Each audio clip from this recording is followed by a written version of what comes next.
Hi, everyone, and welcome to the 6th annual SIT Expo. We are so happy you are here today. So before we get started, I just want to remind everyone that we have a whole chat area for you. So chat with each other, chat with us, and let's stay super connected throughout our entire event here today. Again, this is our 6th time doing this together. This is really a special day that is for you, the tutors, student aides, SI leaders, for you and by you. We have amazing speakers here today, and we're so excited to get started. So it's 10:05, and are we all ready to jump in? Show me some love in the chat. All right. Yes, Jared. Thank you, Emma. All right. So before we get going, Ms. Courtney Potts, one of our faculty coordinators here at Fresno City College, is going to open us up with a land acknowledgement. Ms. Potts. Hello, everyone. We would like to recognize the Yokut and Mono tribes and their ancestors. Since time immemorial, these indigenous nations have occupied the San Joaquin Valley and Sierra foothills, developing distinctive cultures that have emphasized a love for land and community. State Center Community College District campuses sit on Native land, and we'd like to acknowledge, recognize, and appreciate their cultural and historical legacy. If you are not near a campus today, you can find out whose land you are on at native-land.ca, where you can see the people, the languages spoken, and the treaties broken. Nawa. Thank you. Back to you, Dr. Dorian. Thank you so much, Ms. Potts, for sharing that and for giving us an opportunity to acknowledge the land that we are on throughout this country. So before we get going, I do want to make some thank yous. And the first thank you goes to you, the student aides, the tutors, the SI leaders. If it wasn't for you, none of this would be possible. In fact, you are the faces that our students see the most, and that means so much. It means the world. So this is our big way of showing lots of love to you today, and also really excited to hear what you have to say.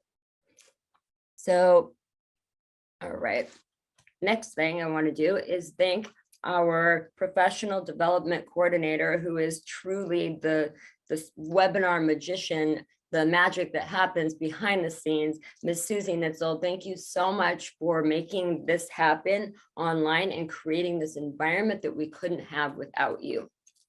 Many thanks. Also want to thank everyone in the Learning Assistance family across the district, especially thanking outside of our tutors, student aides, and our SI leaders, thanking the staff, the administrators, the faculty coordinators across the board. This doesn't happen without all of us working together. Specifically, I would also like to thank my team in the Pass Center of faculty coordinators, who are everything and so important to what we're doing now today and everything that we do. And that is Dr. Thais Bueno-Nelson, that is Mr. Christian Paulson, that is Ms. Courtney Potts, and that is Mr. Jeremy Evans. So thank you to the PASS family. Dr. David Childers, Director David Childers, who is our Title V director across the district. Thank you. You can't hear us, but you'll watch this recording later. We wouldn't be here today without you, and 6 years that you've walked with me through this. Thank you. Also want to thank our VP, Robert Pimentel, our VP, Don Lopez. So that's Dr. Robert Pimentel, our VP, Don Lopez, our president, Dr. Carole Goldsmith, Dr. Raymond Ramírez. But most importantly, in this moment, I want to thank our distinguished administrator, our guest, our longtime supporter from the very beginning of what we've done here today with the SIT Expo, believed in it, walked in it, funded it, and has been a part of this with me and all of you from the very beginning.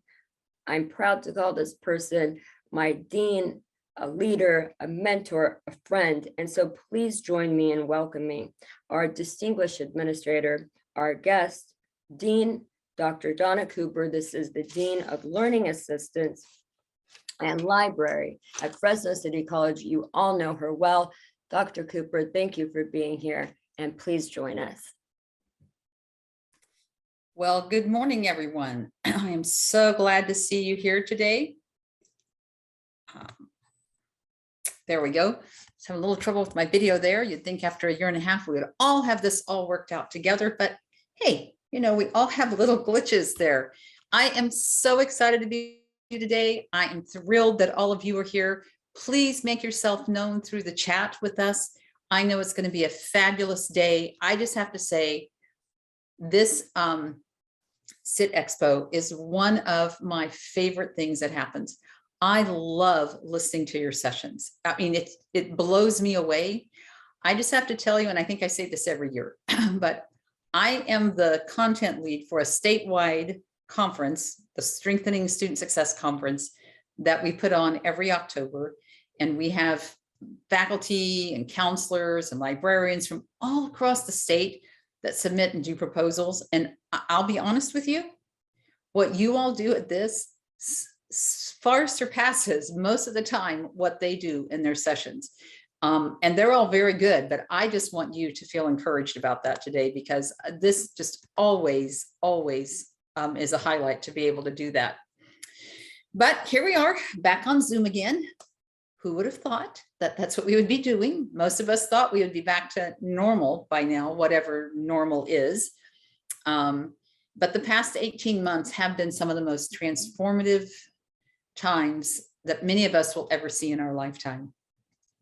A deadly pandemic, unemployment, illness, death, political violence, massive protests, a heightened awareness of racial injustice, and quarantines and isolation.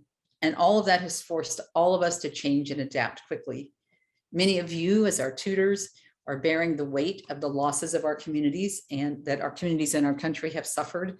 And so because of that, I would like us to take just a few seconds to honor the lives of those who've lost their lives to COVID, and to those that are still suffering the effects from this virus. So let's just pause for a few seconds to honor them.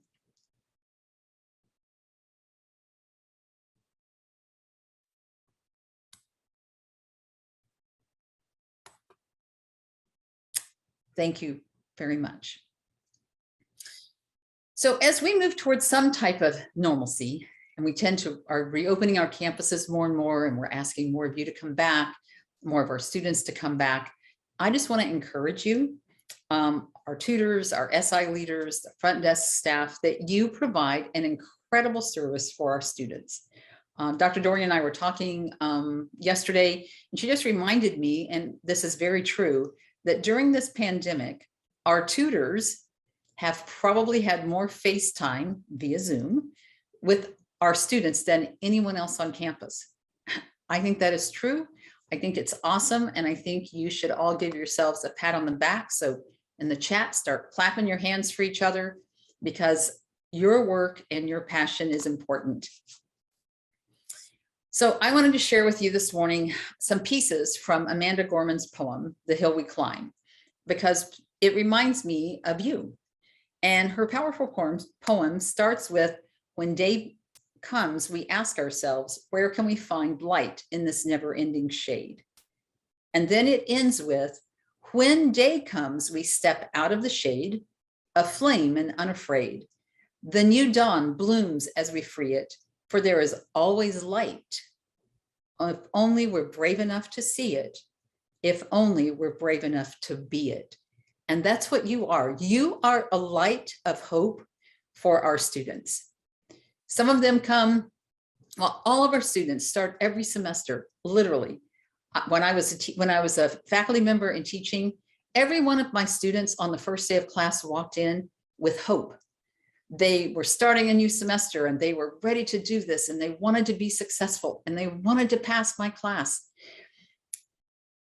And then life happens and things get all, pressed down and shaken together, and things pile on, and they don't turn in this homework assignment or that homework assignment, or they don't understand this one and they're afraid to ask. But they all start out, and I tell them every semester, every one of you have an A in my class. As of this moment in time, you have an A. It's what you do every day after today that will determine whether or not you keep your A. But what I know helps them is when they find you, when they find the light of hope that you are, because you are reaching out to them and they come to you and they see themselves reflected in you. Oh, you're a student just like me. Oh, you get it. You know this, how hard this is. You know, you understand what I need to do because you are the light for our students. So because of that, you inspire me, you encourage me, and you give me hope for the future because you are so passionate about what you do and you're so determined to help students. And I know all of you feel it when students don't succeed on something you've helped them with. But you are the light of hope for our students. And I hope you are brave enough to be it and continue to give them hope. So just thank you so much for being here today. Thank you for learning from each other, for the support that you give to everyone. I cannot thank you enough for what you do. But now it's my pleasure to introduce Dr. Carole Goldsmith. She is the president of Fresno City College, and she has been a champion for students for over 30 years. I've known her long before she was president of our college in some other capacities, and she has always been someone who champions what we need to do to help our students. And she is especially fond of tutors, as you will find out when you listen to her remarks. She could not be with us in person, so she pre-recorded a message to give to you today. So Christian, if you want to set that up, that would be great. Hi, I'm Carole Goldsmith, proud president of Fresno City College. I'd like to welcome all of you to the Supplemental Instruction Tutoring Expo, SIT Expo. This isn't the first year that we've done it, but this is by no stretch of the imagination the last either. This training that you're about to undergo is pivotal to our student success.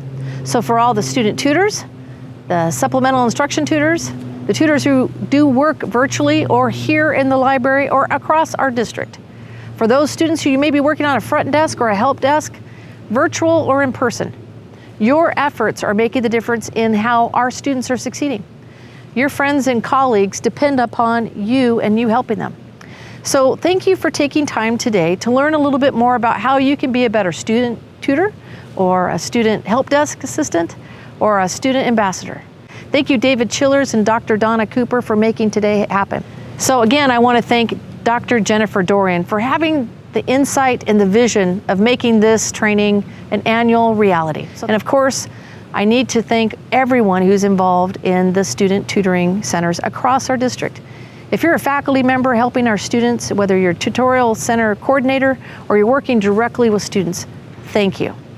It's because of your efforts, each of our colleges have surpassed and broke records in terms of graduation.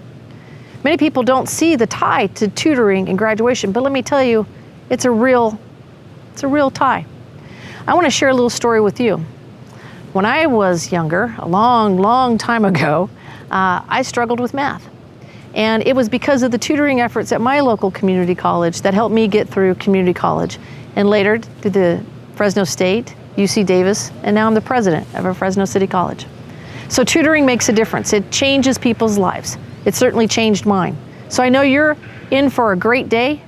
You're going to learn a lot about tutoring. You're going to learn a lot about the services and resources we have here for all of our students. But more importantly, you're going to learn a little something about yourself, what you can do. You are critical to the success of our students. So thank you for the work that you're doing. Thank you for everything that you have done and you're about to do for this next semester.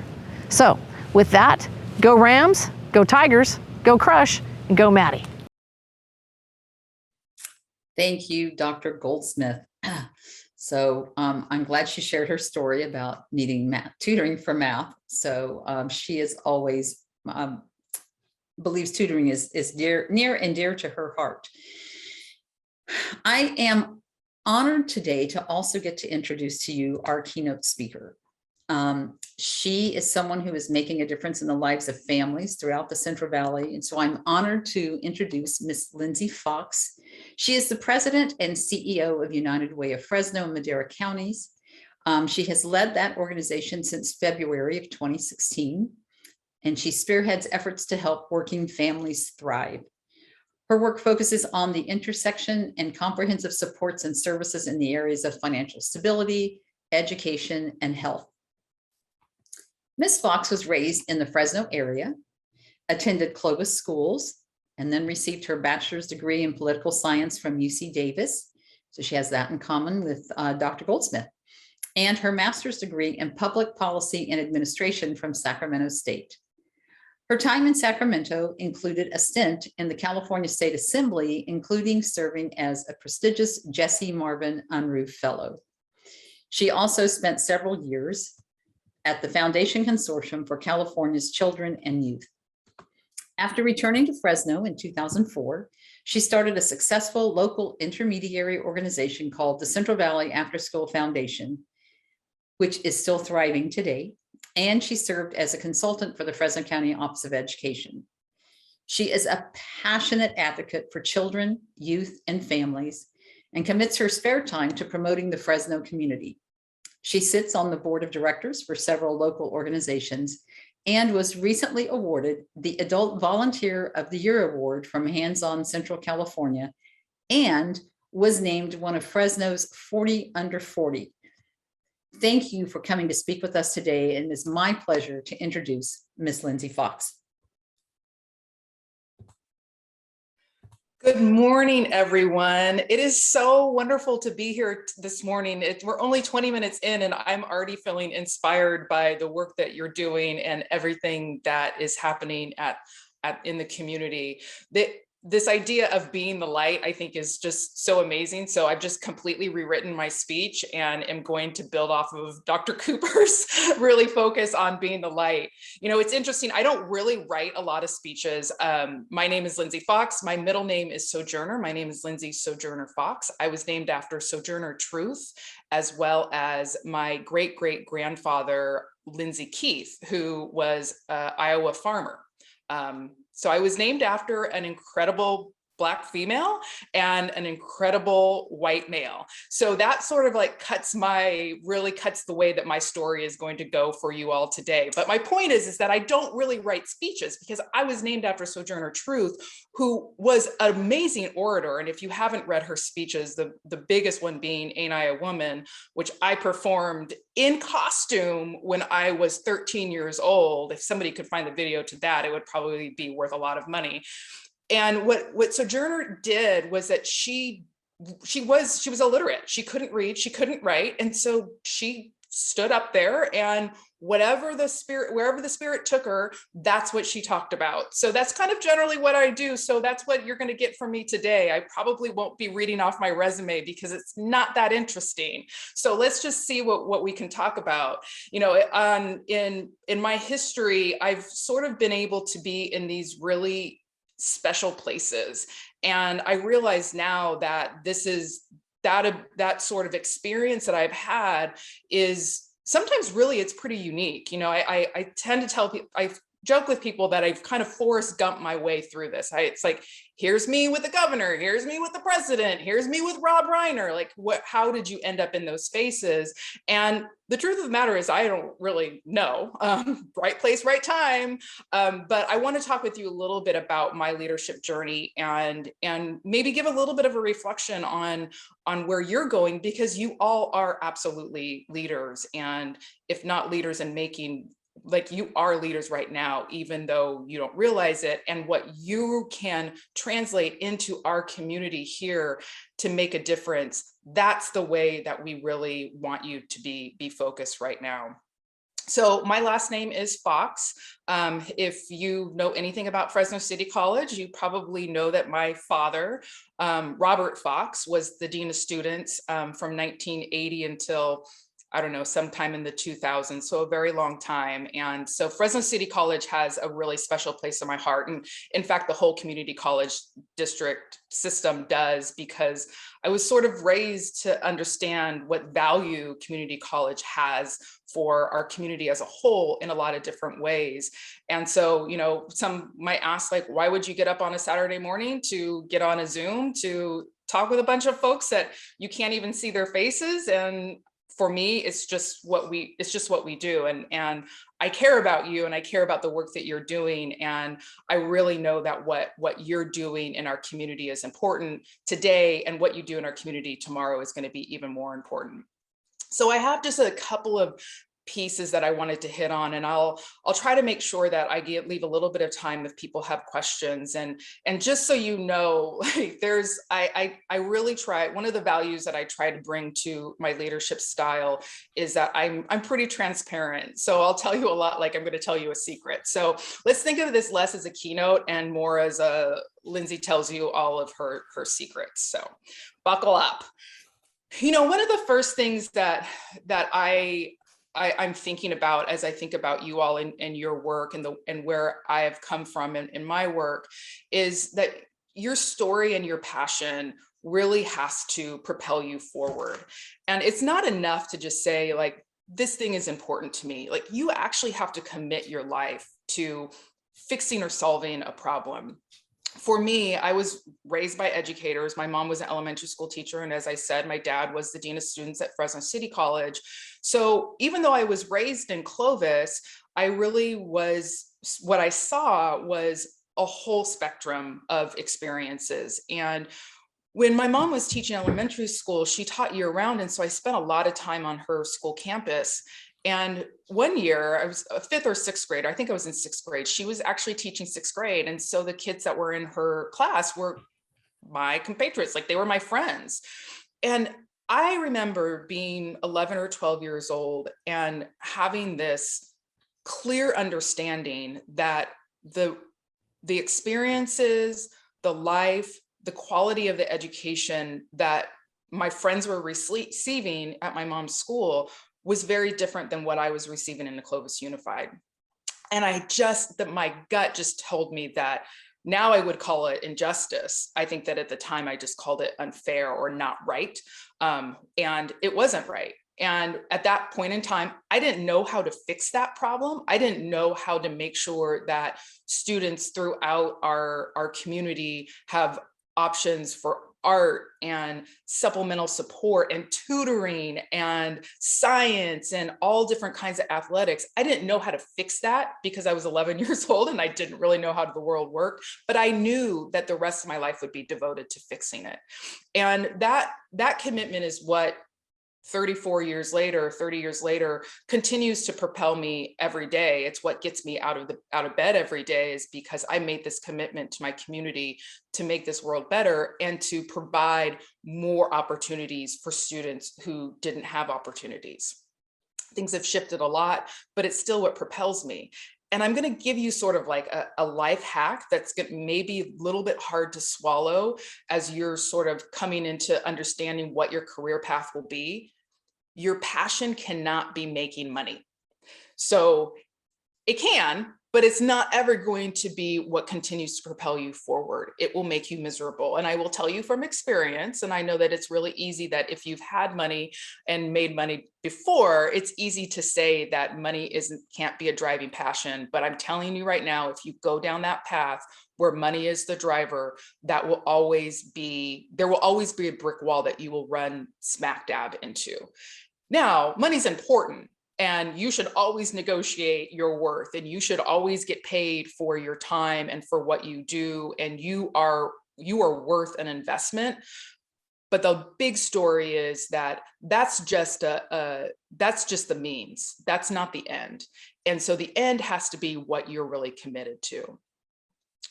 And a lot of times what happens to us as we're going through this journey is that we sometimes think about ourselves as worthy or unworthy and what we're capable of doing. And here's another super secret. There was a time in my life where I made probably let's be very clear about this. There was a time in my life where I made career choices to make other people happy. And some of those career choices included things like maybe not being a leader, maybe not working so hard, maybe not taking on so much, maybe not being at the head of something. And that sort of detour on my leadership path is one of the most important pieces, I think, to my story. so often we buy into really the myth that there's, sure, the fastest way from A to B is a straight line, but that's actually the least interesting way to get there. That's probably the way that you're going to learn the very least, is to go in a straight line.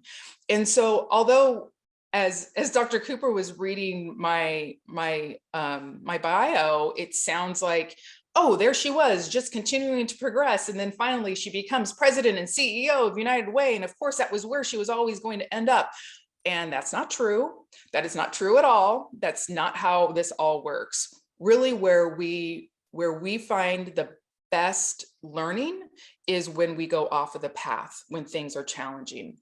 So like I said, there was a time in my life where I really went off the path, and some of it was very beneficial. At that time, I was able to spend more time with my three children, but it took me probably another 6 years to truly understand that I wanted to be leading an organization. I wanted to be in a leadership role. I more than wanted it, I needed it. Like that, it was what was driving me.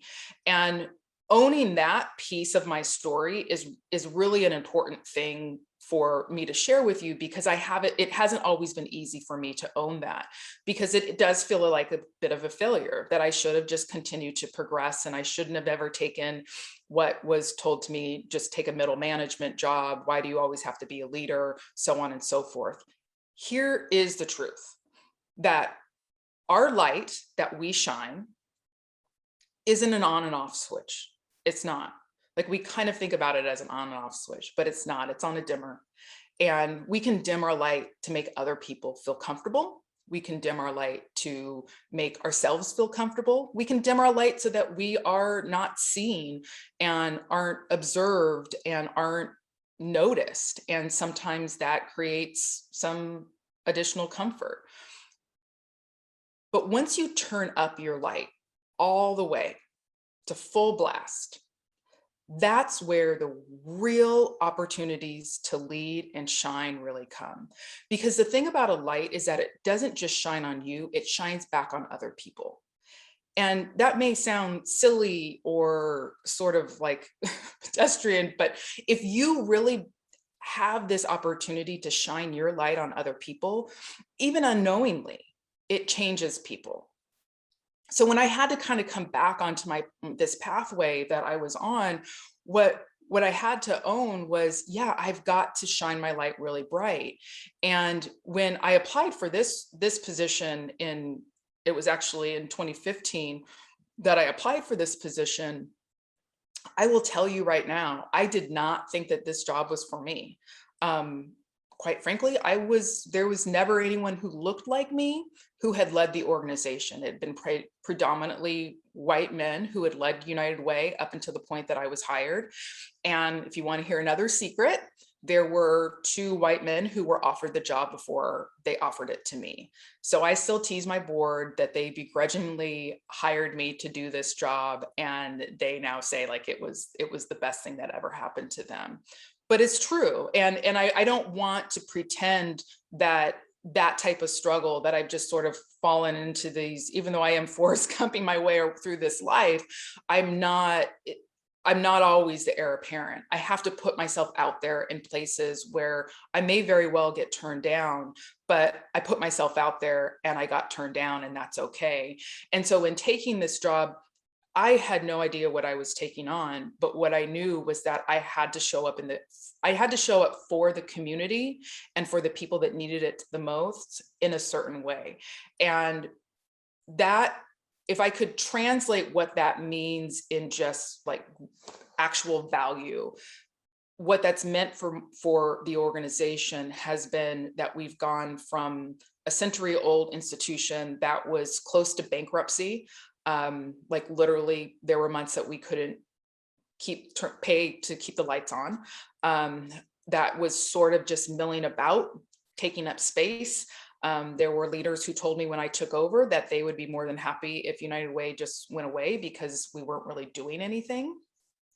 So that was when I took over, to now in 2021, even though we're not post-COVID, but definitely after the work that we did during COVID, the height of COVID, we are now completely solvent. Our budget has grown 5 to 6 times what it was back then. Our work is vibrant, and we've come to a clear and distinct and important focus on closing the racial wealth gap. So my whole job is about building wealth, and building wealth for our neighbors who have been marginalized and not had opportunities. So if you think about all of that, that's all not because of the way that it's the way that the community needed us to be, and it's paid dividends. And if you think about things in terms of, okay, I know that I'm an introvert, right? Like I operate really well with a book and a cup of tea by myself. But that's not what the community needed from me, right? Like they didn't need me to be out back studying the data and thinking and kind of going into my own shell. What the community needed was for me to show up in a certain way. And so that's what drives me, is what the community needs me to do and what the community needs me to do to push things forward. One of the things that's happened to me in the progress of this leadership journey, so to speak, is that my work has always been focused on marginalized populations. I would say, I mean, I was named after Sojourner Truth. Like, it would be really hard to present in this world and not be representing human rights.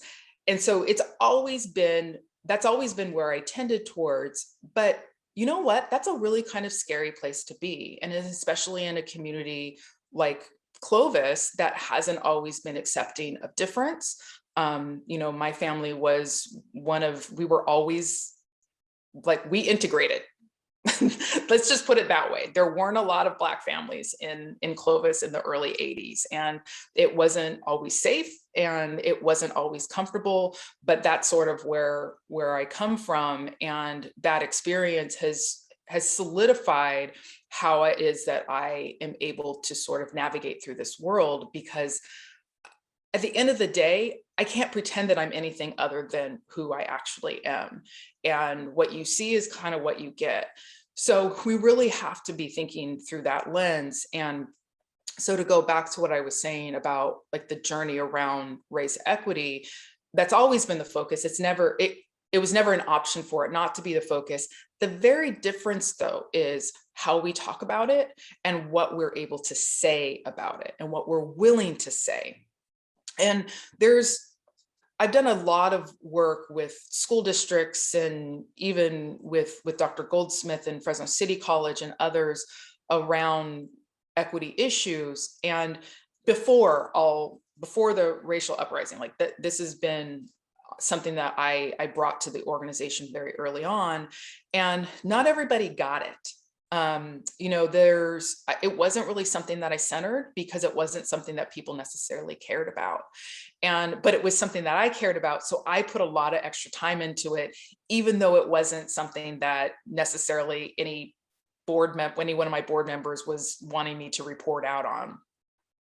What shifted was when George Floyd was murdered, and I'm sitting at the helm of what most should and could refer to as predominantly white institution, the United Way, that was built on capitalism and white leadership and business. And I couldn't not say anything.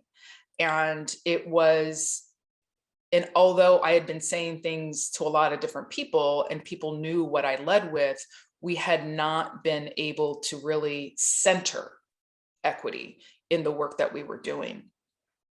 There's such an important idea about when there's silence, that it may be your voice that's missing, that someone may be waiting for you to say something. And if you say nothing, then nobody says anything.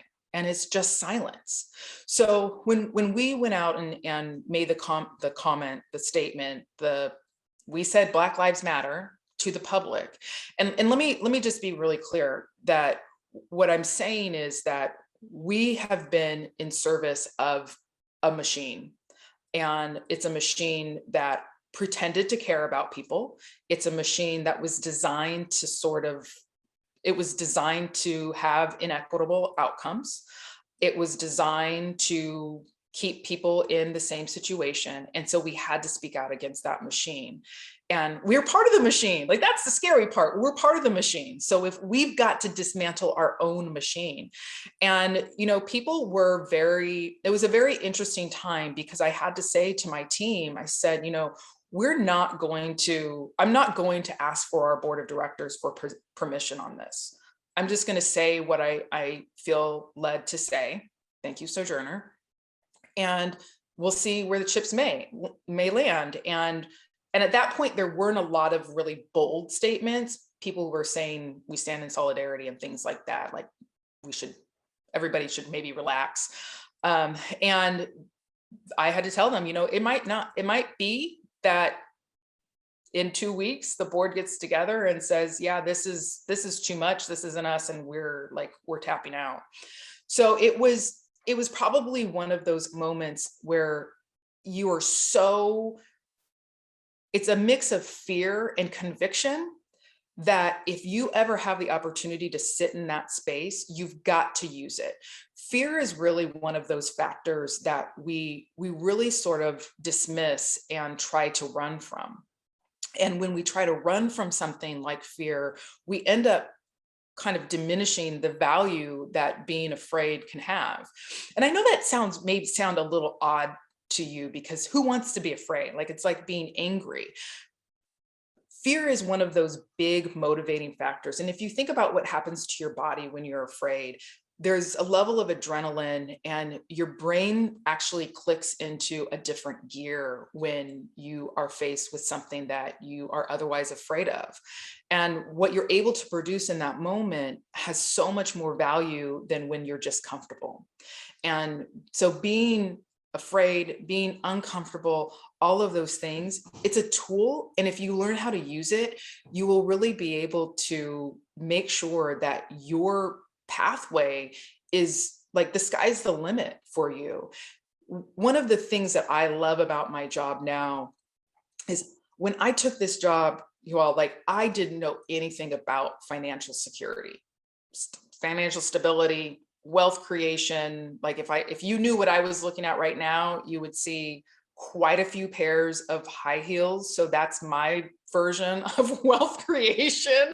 That's my abundance, is my shoe collection. So really kind of getting into this realm of United Way, where I understood education. I understand junior colleges. I understand the community college system.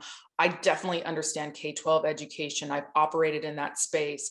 And what I had to do was ensure that I had this sort of like level of discomfort when I went into these rooms, because what that did for me was to make sure that I didn't walk into the room and say, I'm president and CEO of United Way, like, yada, yada, yada. You don't even need to, like, I don't need to do any catch up.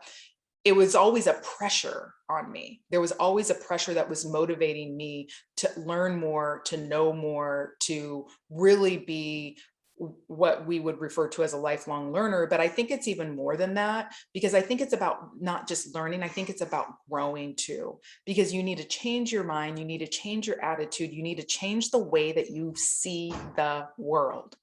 And if you are not looking back on things that you thought was the way that the world worked 3 years ago or 2 years ago or 3 decades ago, you're doing it wrong.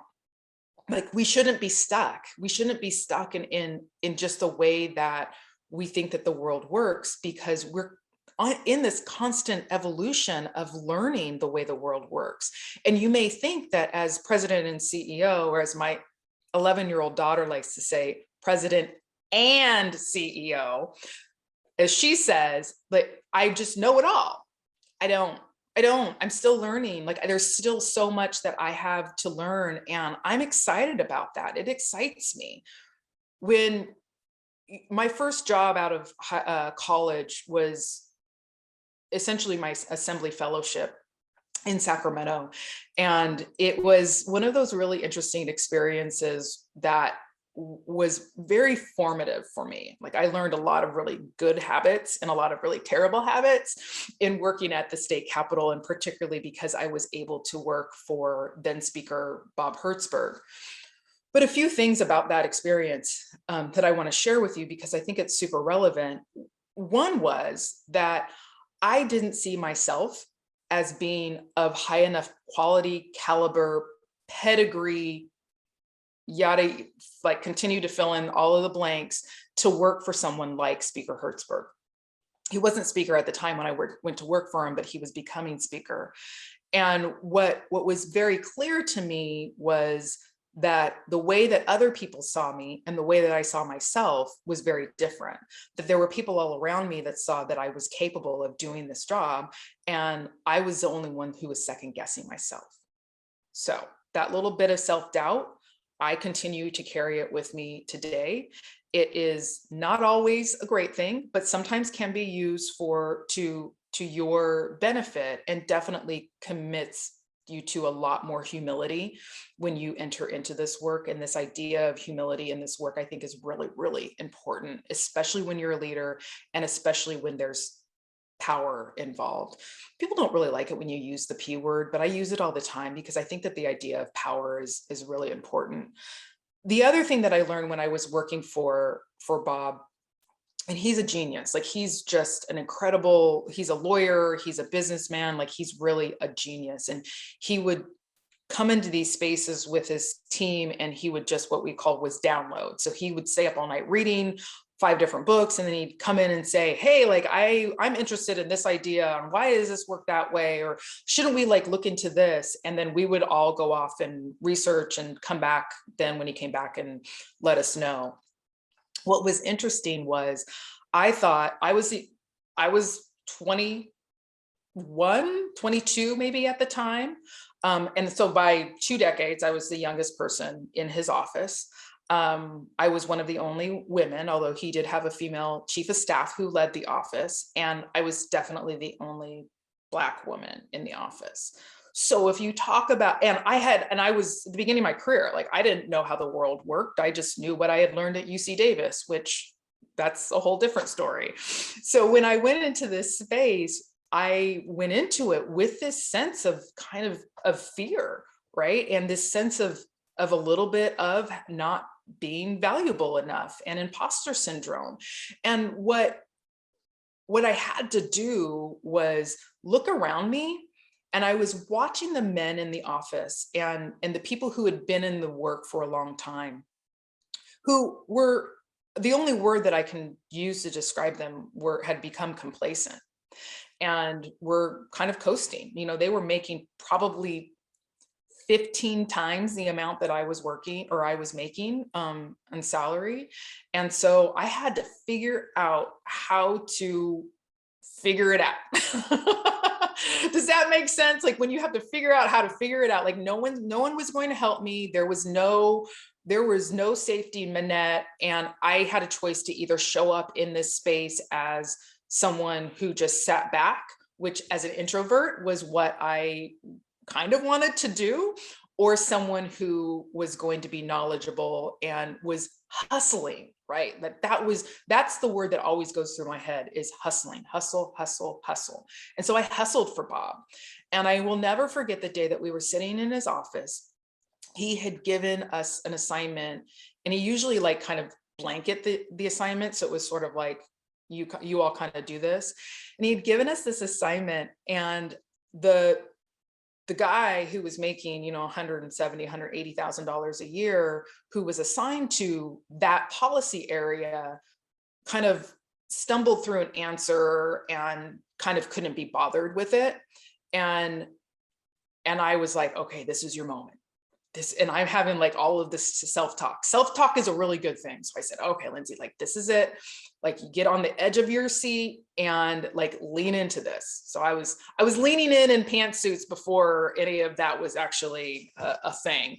So I am in my little green pantsuit, and I got to the edge of my chair and I said, speaker, so, and then I just rattled off all of the information about this thing that was not that important. It's not even important what the topic was, but I was so well versed in it.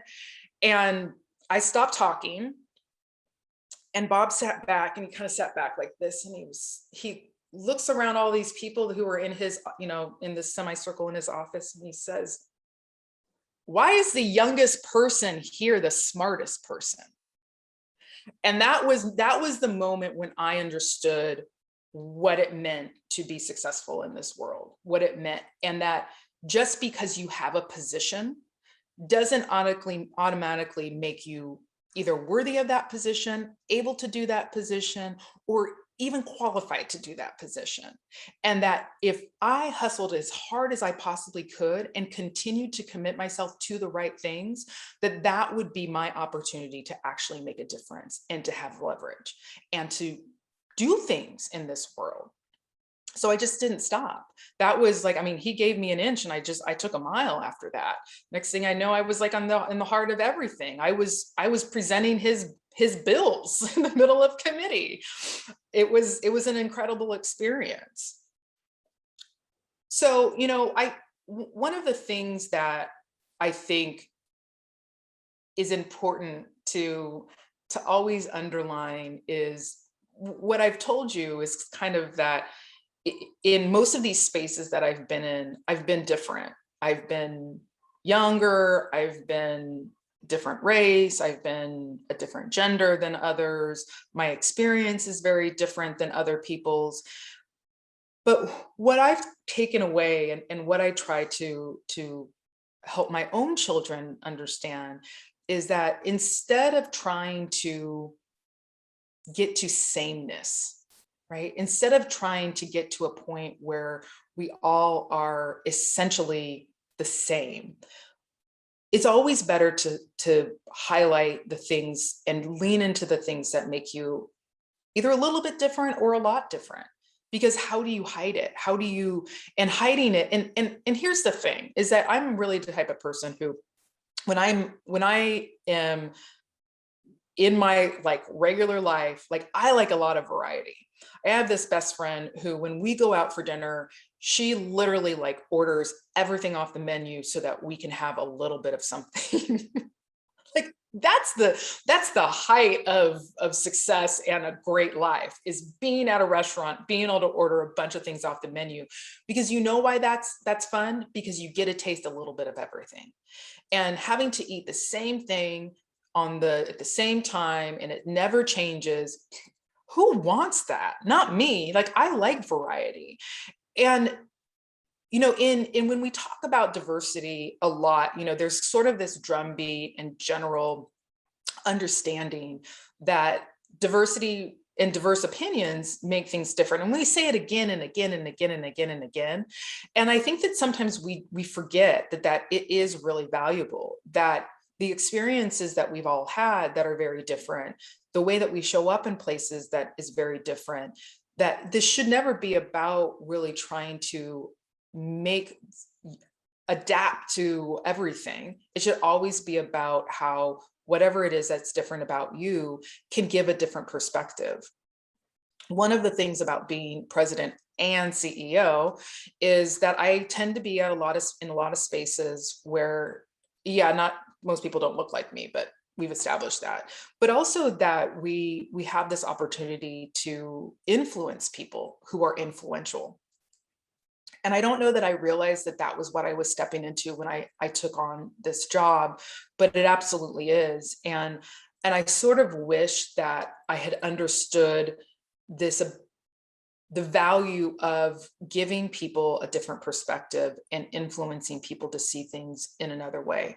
I think I was doing it just intrinsically because that's how my dad taught me. My dad always taught me to show up in spaces as my whole self and to kind of take up room. But what I don't think I really understood was that we're each influenced by each other. And even people who are at big leadership heights, those of us who are on our journey, it's really important that we understand that people are kind of looking to each other, then people that they're in relationship and people that they trust to get those perspectives. And we just must open up our mouths and share our stories and share our experiences, because you just don't know when that's going to influence someone else. You know, when this idea of how people see you, I think it's important, but I think it's not important. I really still struggle with this because I understand that people see me, and that a lot of times the idea of who I am comes into the room before my actual whole self comes in the room.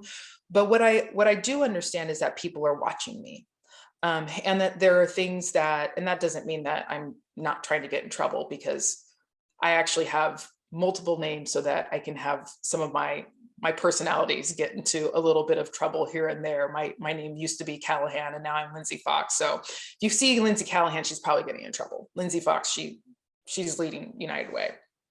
So when we think about this, and we think about people watching us, and how we can influence people, one of the things that I've had to learn in this job is that my voice matters in a bigger way. So that's our statement after George Floyd was murdered. That's the work that we've been doing around race equity. That's me showing up in spaces and giving speeches. But my voice also matters in relationship, in one-on-one relationships. And this has really been super hard for me to understand, that people who were around me needed to hear from me, and needed to hear that, you know, they had done a good job, or that they had, you know, congratulations on this thing. It just really, I didn't think that my voice was important, which sounds really, really stupid, but I'm not sure that I'm alone in that understanding of what you say. I think many of us stay quiet more than we speak up. Like, we're waiting our turn, and we're just going to sit here and someone else will say it. But in this time, what I've understood is that you have to be able to speak up and say something, because, and for you all, it may be the person that you're supporting that day, and that they look like they're having a terrible day, and that you maybe just offered them a word of encouragement, and you're the one person who did that, and nobody else did all day long. This doesn't take a lot of time, but it takes a lot of intentionality. And part of the line that I walk in my work, and in the way that I do my work, is that I do sort of feel my way through a lot of things. Like, I really trust my gut. I know that, like, I'll get to where I need to be. I wing it a lot. Like, I figure out how to figure it out. But there are times when we really do need to be intentional, and not get subsumed by the, you know, just life is just going and I'm just going along with it. And that you need to sort of like pump those brakes, and you need to be intentional, and you need to make sure that people are connecting and are connected to you. Because if they're not connecting to you, there's a possibility that there's no one that they're connecting to. And that seems a little, for those of us who have maybe big families or a lot of friends, that maybe seems a little bit ridiculous, but loneliness is a real thing, and connection is really important. It's important for our mental health.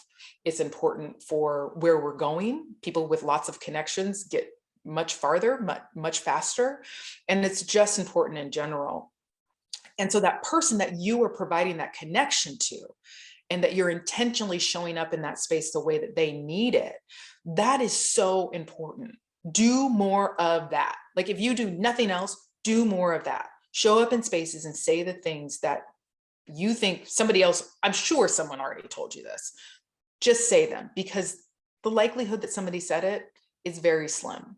We're a very, very disconnected society. We are so disconnected, especially when it relates to one-on-one personal relationships.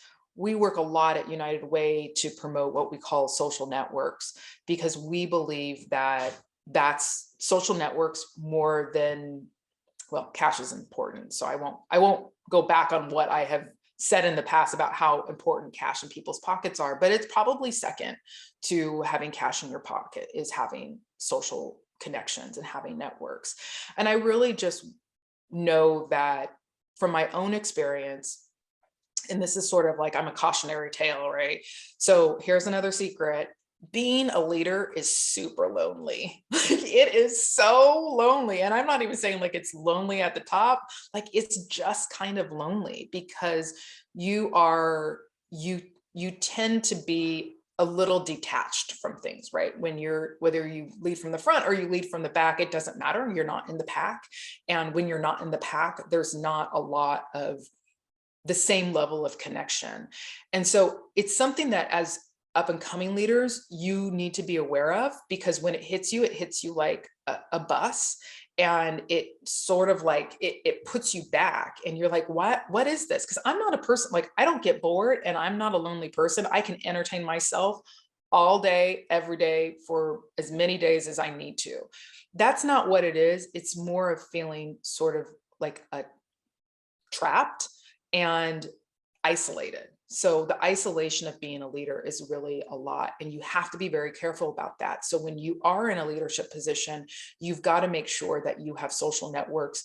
It's particularly beyond those who report directly to you or who you have influence over. So more of like colleagues and family members and other people within your community who you can connect to, because you've got to be able to have those connections, because otherwise you will just be a miserable leader. So I force myself to reach out to other leaders in our community when something's happening and just send a text message, even though in my head I'm thinking, you're getting 200 text messages about this thing, but I tell myself, again, self-talk, you're going to reach out, you're going to say something different, and you're going to make them laugh. I also have to force myself to continue to build relationships with people who are in similar leadership roles, both within our community and outside of our community, because I know that's what's going to keep me sane and it's going to keep me connected. And that those are the folks who understand what I'm going through. And so even if we don't have a whole conversation about it, it's all still good. One of the other things that I just wanted to touch on is this idea of the way that we see the world and how it works, and whether or not we think it's our right to question things. And this has been quite the journey for me to really understand how intellectual curiosity and things like analysis can play into improving the world. When I started at United Way, there were a lot of things that we were doing that people knew us for. We had a book bank, we did a huge backpack drive, we did a lot of things. And I was really in this mode of sort of doing an in-depth analysis of all of the work to really understand what we were doing. It made people on the staff really, really uncomfortable, because all of a sudden, here's this new CEO coming in and saying, so why do we do that? And what difference does it make? And how do we know that it makes a difference? And what is that? How does that align back to our mission? And that exercise of asking these questions about all of the things that we were doing at United Way, and then having to make some really tough decisions about eliminating programs that were, quite frankly, sacred cows.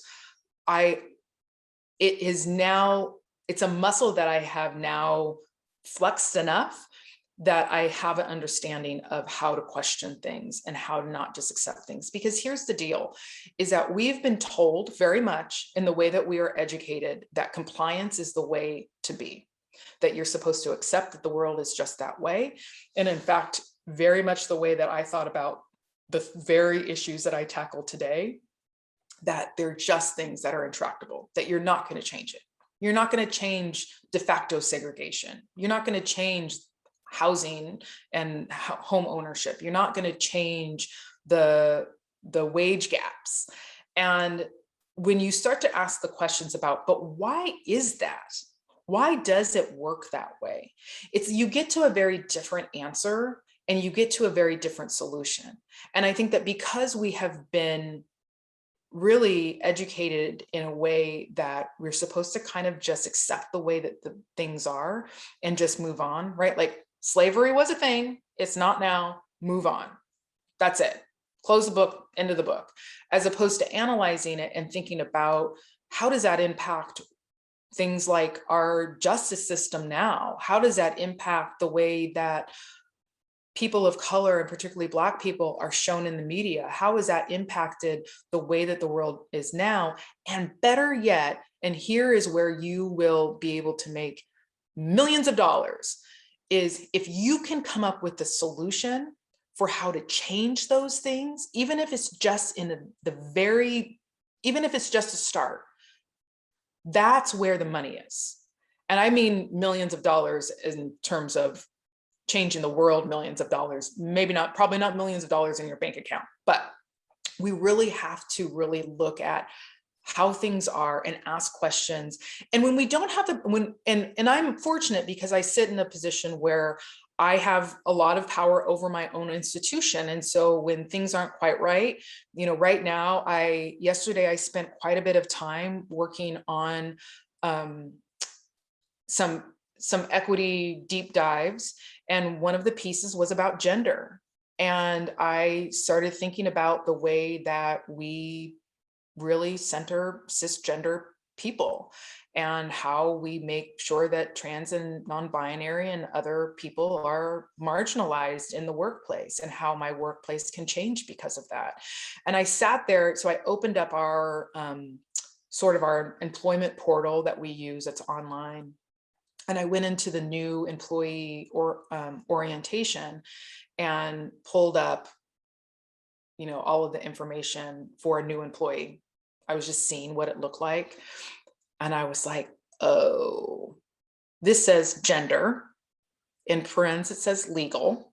And then the drop down, can anybody guess what it said? It said male, female, and that was it. So I probably should have known that a year ago, 2 years ago. We probably should have addressed this a long time ago, but I happen to sit in a position where I can address it. I can change the system and the way that it works. I can push against the way that we are even talking about this from the day that somebody comes into my doors. We're talking about this in a way that is binary. Like, we got to stop. So my point is that I can change that, right? Like, I can spend a Friday pulling my hair out about this, kind of wanting to knock my own teeth out about it because I didn't figure it out sooner. And then I can just go ahead and change it.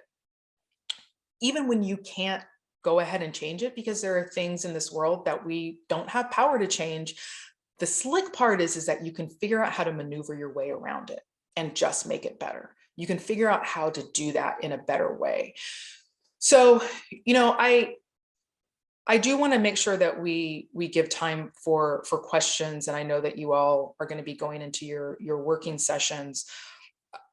I think that overall, when I think about the work that you're doing and I think about the world that you're shaping, I think that what I want to say is that you do make a difference.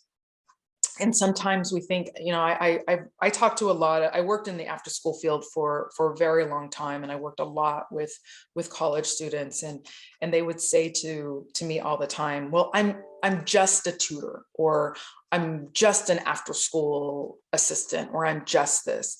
You're not just anything. Like, you are a gift to this world. You are here for a reason. You are doing the work that you are doing for a reason. It's going to teach you so much about what happens next in your life.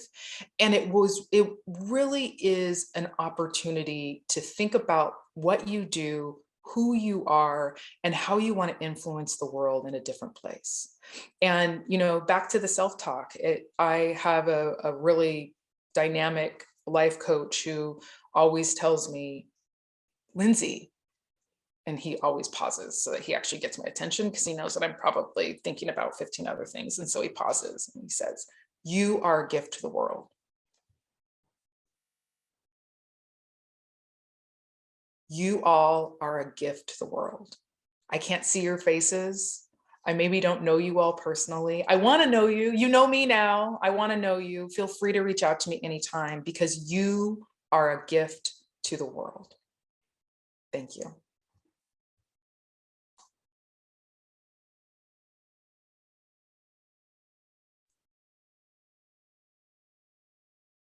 So, questions? Dorian. So we're going to do some questions and let's get into that. Tutors, amazing teams, front desk, everyone. We've got some time for questions and Miss Susie Nitzel will field those for us now. Lindsay, Ms. Fox, we are, as you can see happening in the chat right now, you are receiving the hugest round of applause. It's just so, I'm almost speechless because everything that you've said here today is so in line with who we are and what we do. And if it wasn't for our team and our tutors, our SI leaders, our front desk staff, getting a chance to know this, hear this, not only from us, but someone who holds a position of power, who came from the same place that we come from. How can we really get that message across fully and completely, if not for having the opportunity to hear that from someone like you? So thank you so much. There's something I want to say that we really live by here at Fresno City College, especially in the past program, the English support program, is EASE. And EASE stands for empathy, awareness, and sensitivity for equity. It is the lens through which we do everything. And whether that's the Brain Food Project, where we provide food to students during tutoring, whether that's our twice yearly clothing giveaway, the Pass It On closet, whether that's those moments where we're in with a student and it's not just about academics, it's about what's going on in their lives. And it's not just about the students we serve, but it's also about the students doing the service and how we serve one another. It's all about that rising, and thank you for bringing that into us today. Everyone is saying they're in awe. We are all in awe and inspired by you. And thank you for being inspired by our team. And questions? Yes, Dr. Dorian. Somebody wants to know, Lindsay, was there an ability to put a preferred name or a nickname? It's disheartening to always be called my dead name, and it would make trans people feel more comfortable in the workspace. Yeah, I totally agree with that. And that's kind of the other thing that we were looking into, because part of it being employed is there are legal aspects of that.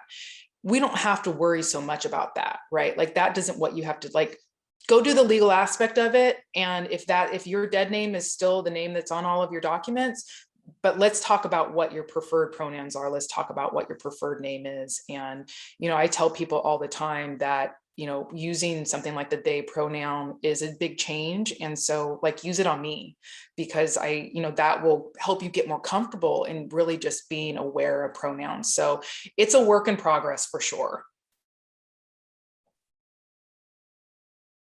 Brandy has a question. How do you handle the imposter syndrome? That feeling like I shouldn't be here? Well, sometimes really well, sometimes not that well. One of the ways that I have cheated it is to understand that many times we're told that imposter syndrome is about women or people of color. And the truth of the matter is that some of the people that I've seen with the raging imposter syndrome are white men in positions of power. And so you would just be surprised at how pronounced it is across all different people.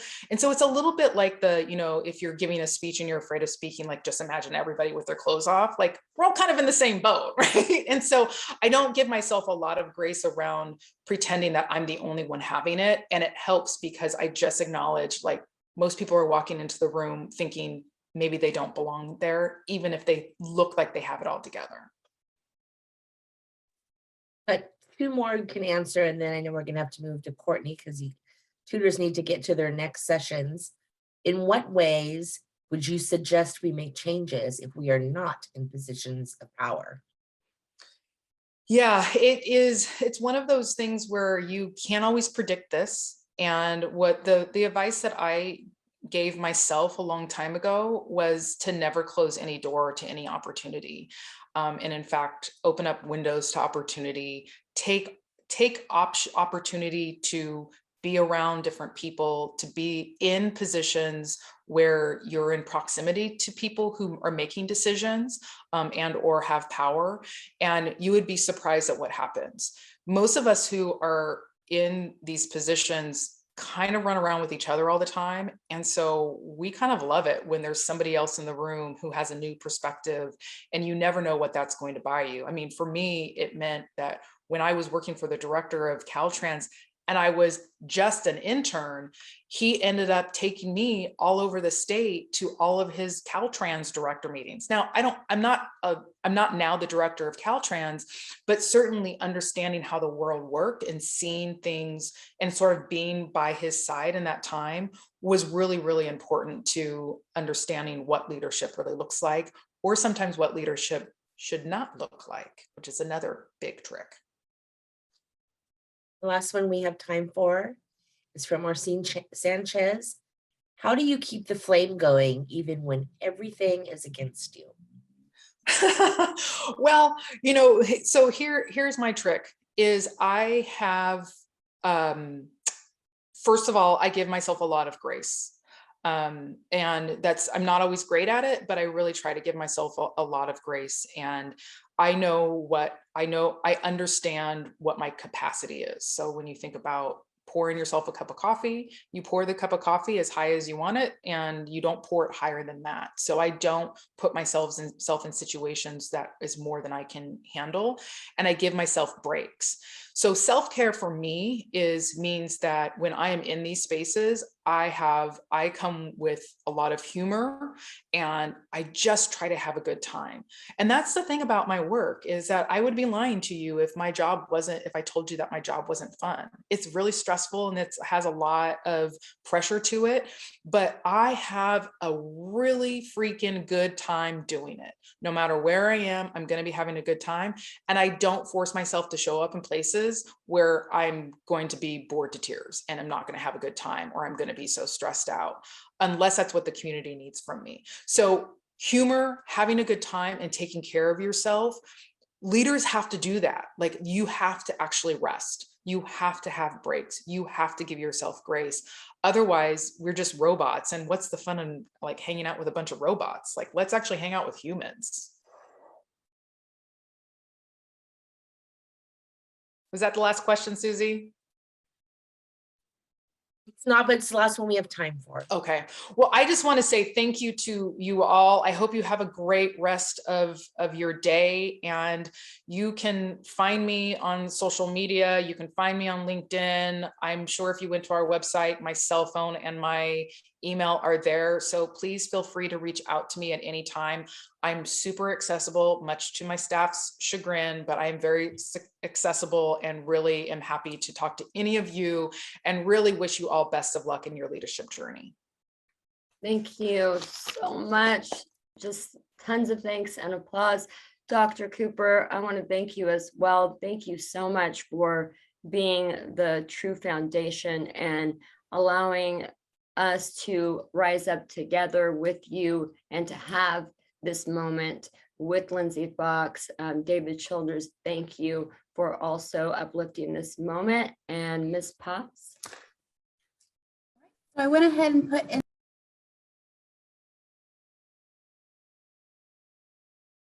I think we lost you. My bad. Okay. I was on mute.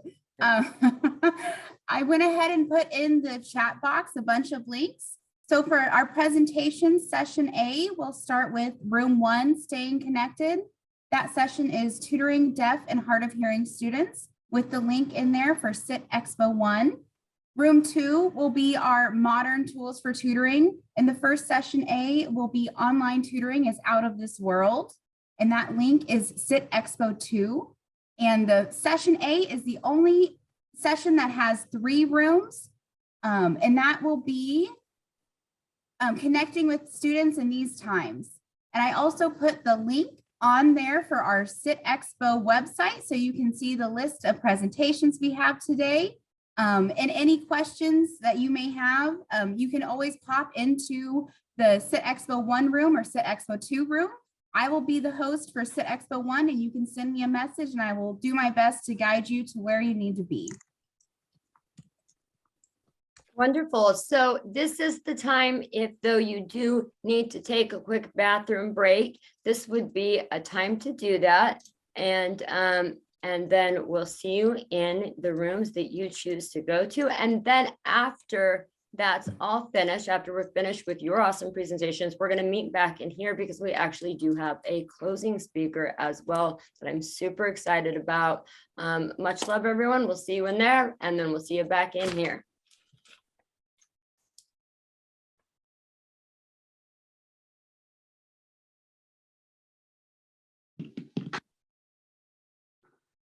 Welcome back, everyone. We're going to give us just a few moments for everybody to get in the room after those really amazing and powerful sessions led by you.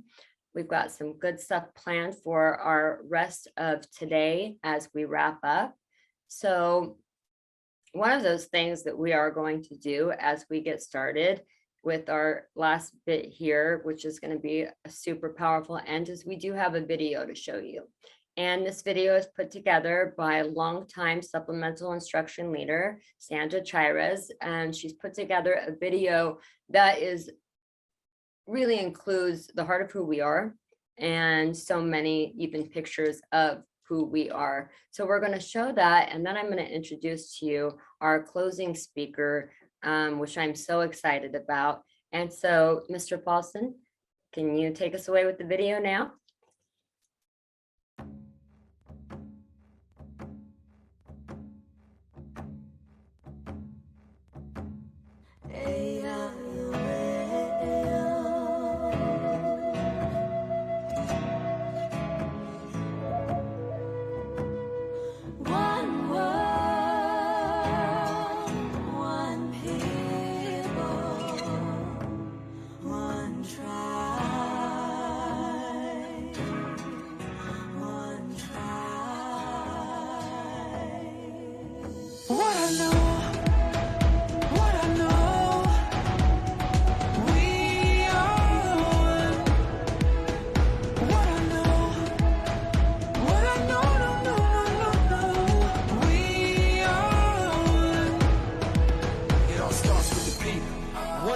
Stand all together, one voice saying yes we can. Each one, reach one till we pull ourselves up, cause we all one fam. From the rest of the block to the prairie to the rock, we connect that love. Cause the people with power feel the power of the people when we stand as one. I got you stuck off the realness. We be indigenous, you heard of us. Back 7, the murderers spreading the love with the water and earth in the stand against hate. Gotta know what the purpose is. We rise, the climate is changing. Signs of the times, it's time to start praying. Pray for the world and community. Prayers are more powerful when we're in unity.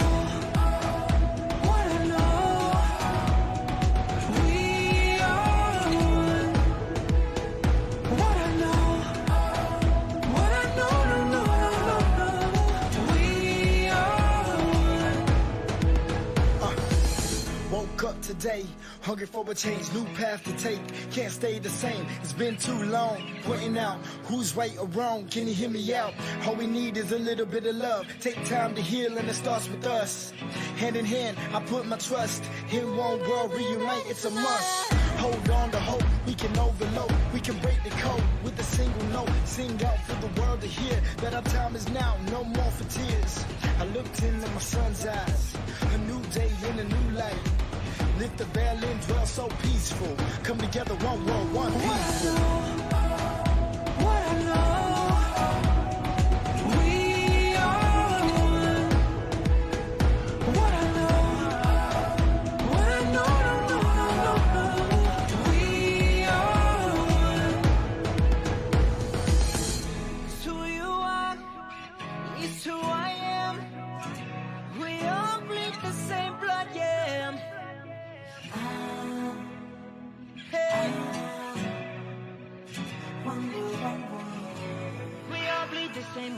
We got beautiful differences. Let me give you a peek. Over 500 tribes, but we all unique. And if we cannot compete to eat, nothing could beat us. Jealousy is more dangerous than diabetes. See this unity? Imagine what it looked like. You would think we would do whatever it took, right? I would do anything for this good life. We could do anything if we unite. Young native, you are my savior. So you're rare for our inspiration. From the block to your reservation. Any color, all my relations. From the basement, worldwide invasion. Every day we're painting our faces. Fighting back but learning our language. Dancing our dances, saying our prayers. What I know, we are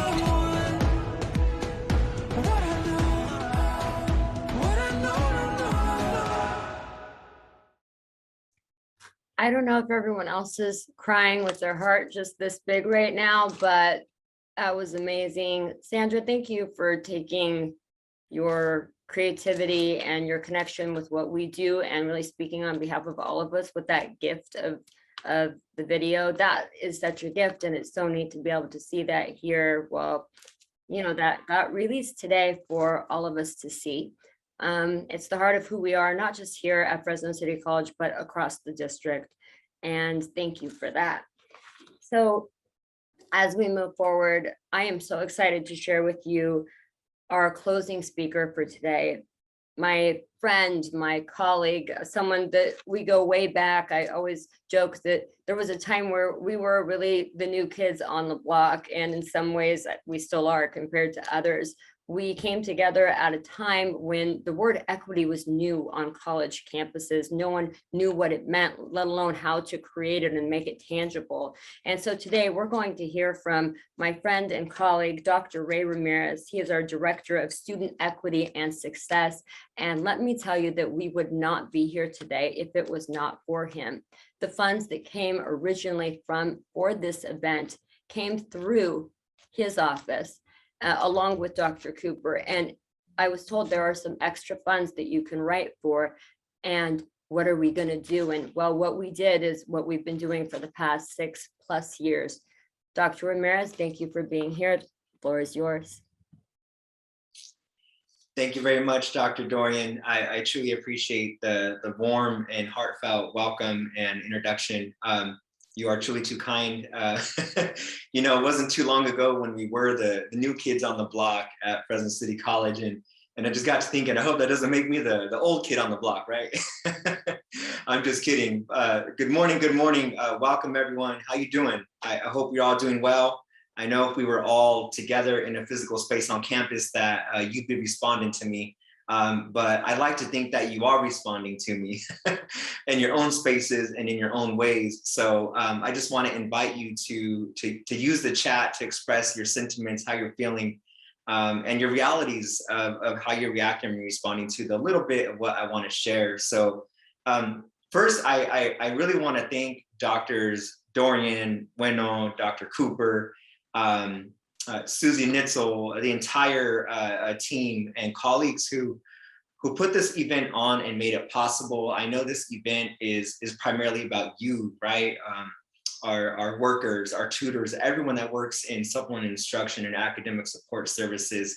This is about you, but know that you are supported and elevated by a group of leaders and people who care very much about you and the students that we serve. And so because that care is given to you, we know that care in similar ways is assigned to our students. So with that, I just want to give my gratitude and appreciation to everyone who made this event possible, and importantly for inviting me. It's truly an honor to share a little bit of space and time with you all.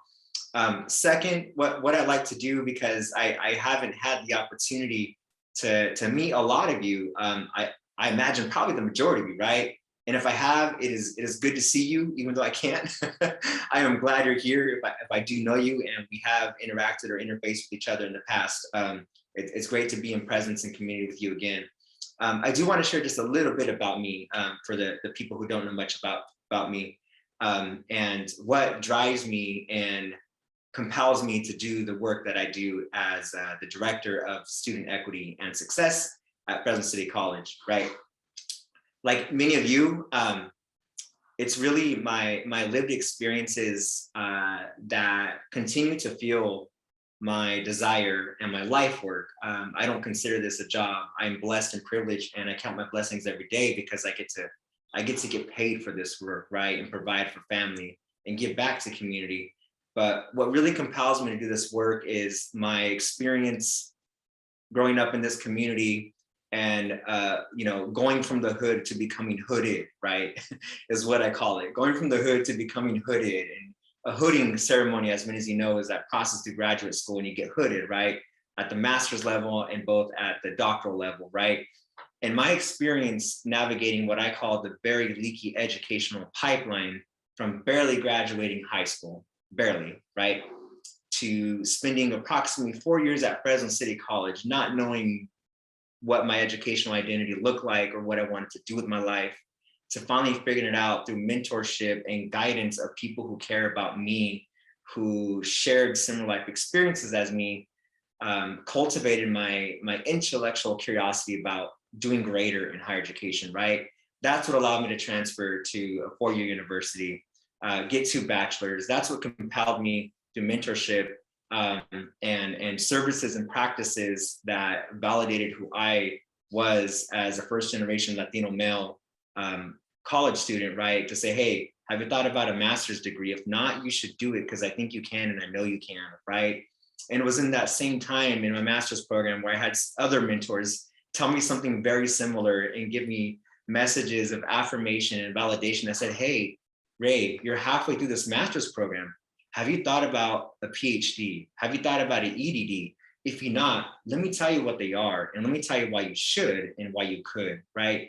And so, although I reflect on my lived experience navigating, again, what I call the very leaky education pipeline from kindergarten to graduate programs, right, and postdoctoral programs alike, I had very key and important people in my life who elevated me and lifted me as they were rising, despite all the signs and all the barriers that were put in front of me, right? So those key people helped me navigate the leaky education pipeline.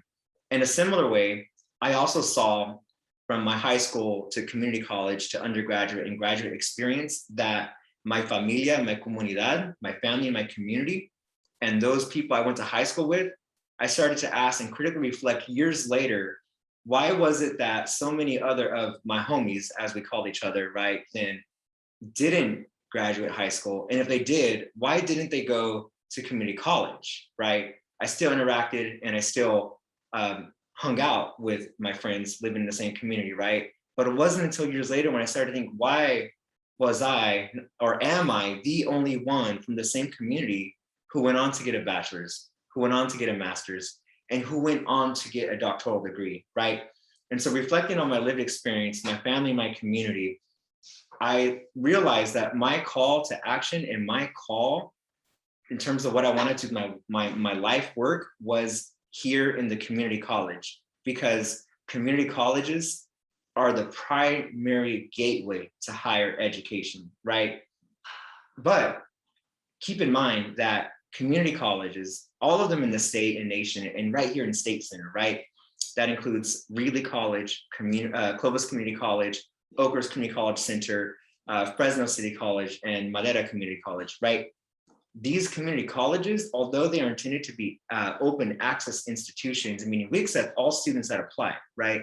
We're not like UCs, we're not like CSUs, we don't have selective admission processes. We welcome all, right? But something that I've written about and I published on is access without equity is an unfulfilled promise, right?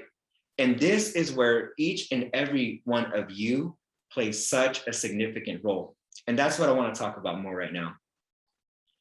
One of our biggest areas of focus at Fresno City College, our increasingly important focus since about 2015, I've been blessed to do this work alongside people like Dr. Cooper and many other colleagues, and Dr. Dorian as well, and Miss Susie Nitzel on the call, is to actualize, right? To finally create equity in experiences and outcomes at Fresno City College. And we have dedicated a lot of our focus and efforts on training and professional development for faculty, for classified professionals and staff, and administrators alike, right? And there's a lot of things that we're doing with regard to equity. And what I like to say is that each and every one of those efforts and activities are not the solution, but they are part of the solution. And this is what I want to affirm. Know that I see and I hear you, and I recognize your greatness and your tenacity to do well, right? You're helping our students who are navigating many barriers that you are breaking, right? But at the same time, I know you also have a unique journey and experience, and that despite those experiences, they're not always pleasant and they're not always the best, right? Nonetheless, I see your tenacity and your greatness to do well and rise, right? And so because of that, you are making a difference in the lives of our students, right? And so because you care about our students, because you want them to do well, right? Similar to how you want to do well in your own journey and experience, you, each and every one of you, you play such an essential and critical role in all of our colleges in the district in our quest for equity, right? And our quest for equity, we have engaged as a district for several years, right? When we were new kids on the block, right, Dr. Dorian? When we were new kids on the block, this is specific to Fresno City College, but know that this applies throughout the district and State Center Community College District at all of our colleges. Know that when we first started embarking on our heightened focus on equity in our colleges, we were at a spot and a place where we were trying to define and create like a general understanding of what equity is, to a point now, fast forward, oh my gosh, is it 7 years, Dr. Dorian? I can't believe that. About 7 years later, we're at a place where there are more people who aren't just doing the equity talk, but they're doing the equity walk. And part of that equity walk and creating those equity and experiences and outcomes is the fundamental role that you as tutors and academic support services professionals provide to our students, right? And so if there's one thing that I want you to keep in mind, and one thing that I hope that you will maybe take with you today is, I'm going to drop this in the chat for everyone, is I want to encourage you all to reflect on and think about the opportunities and possibilities to make equity the norm in State Center Community College through collective influence, service, and practice, right? And so I want to affirm that each and every one of you individually, everything that you do in your programs with and for our students is making an impact. Collectively, when you're talking with your peer colleagues in your programs, and when you're interacting in spaces like this, as like the SIT Expo, right? This collective greatness and this collective power and energy, right? This collective greatness is contributing to addressing those equity gaps, because that's what we have prioritized in our colleges, right? And so I really want to encourage you to just think about that, right? Wherever you're at in your current life, personal, professional, and academic journey and experience, reflect on your individual influence, how you show up and how you serve students, and the practices that you employ with those students.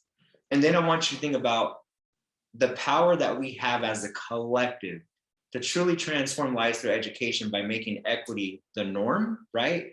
That is our ultimate goal. We want to make equity and experiences and outcomes the norm. And the equity and experiences is what y'all do every day when you show up and you want to provide equitable services and practices to our students. That is our quest. Our quest, our continual quest in State Center Community College District is to make equity the norm. Certainly, I would be remiss if I did not briefly, if you allow me, and I invite you to let me share some recent events that I cannot just ignore and pretend like have not happened. I recognize and I own my own experiences and realities that the verdict and decision of the Rittenhouse case has impacted and affected many people in many ways. And I recognize that there are moments in our current and recent history over the past 2 years that have been purported to create a national racial reckoning, right? Something that I maintain is that it has helped influence and increase awareness of the racial inequities and forms of oppression that continue to plague our society. But the reckoning has yet to occur, as evident in many things that have happened throughout our society and nation recently and over the past year to 2 years. I recognize that these national events have a unique and individual impact to each and every one of you. And I know that you cannot always show up in spaces, be it at work, be it with family, be it around the dinner table, during a holiday, when there are different points of view that don't always converge and think and feel about the same thing. Know that I hear you, know that I feel you, and I want you all to know, wherever you are at in that place of your thinking and your feeling and the sentiments that arise associated to these events that I'm describing and summarizing, know that it is okay to take the time, use the space necessary to reflect and to consider what these events mean to you and how they influence what you do as a professional, whether the influence they have on you, whether you're aspiring student affairs professional or a college counselor professional or a faculty, or you aspire to be an engineer, whatever it is that you currently are doing or aspiring to do, know that what you're doing right now is going to have an impact and influence on what you continue to do professionally here and after, right? So that's the one thing that I really wanted to leave with you all, is that know that through our individual and collective influence, practice, and service, we truly can transform lives through education in an equitable way. So with that, that's what I want to leave you with. Dr. Dorian, I just wanted to give a few words of affirmation and validation. This group of professionals, of tutors and academic support services professionals, all of you who work here in our district, you are making the difference in our quest to make equity the norm. So thank you all for that. Know that we would not be able to do this equity work without all of you. And finally, what matters perhaps probably most is that your intersecting identities, however you identify your social identities and other factors, a lot of those identities that define the way you make sense and view the world around you, in one way or another, can relate to our students, right? So that is very powerful. And because of that, you're able to connect in ways with students that many of us other practitioners, faculty, staff, and administrators cannot. And that is a unique gift, that is a unique form of capital that you have. Own it, embrace it, and just make dreams a reality. So with that, thank you. And thank you, Dr. Dorian, again for having me. I appreciate the opportunity to share a little bit of time and space with all of you and be in community. We cannot thank you enough. From the entire team across the district. You can see in the chat right now, all of the thanks, all of the applause, and the thanks for the past, 7 years and everything. And thank you for doing what you do, which is to bring light to that which we all need to feel open and free enough to be able to experience, process, recognize, and really be able to continue to rise. Thank you, Dr. Ramírez. Can't thank you enough. Claps across the board. And Gratitude is mine. Yes, and we will continue to do this work together. And as we now close out here today, everyone, I'm gonna, of course, bring back in our amazing dean, our leader, Dr. Donna Cooper. And we just really want to say a goodbye and a thank you to you. We are in this together. This is more than work. As Dr. Ramírez said, this is who we are. This is part of our equity family as we move forward, as we lift up in the changing world. And Dr. Cooper once said to me something about, and I'm going to mess it up now, but it was all about really being flexible, that we will not be broken. We may have to bend. And we have done that. And Dr. Cooper, are you live on the screen now?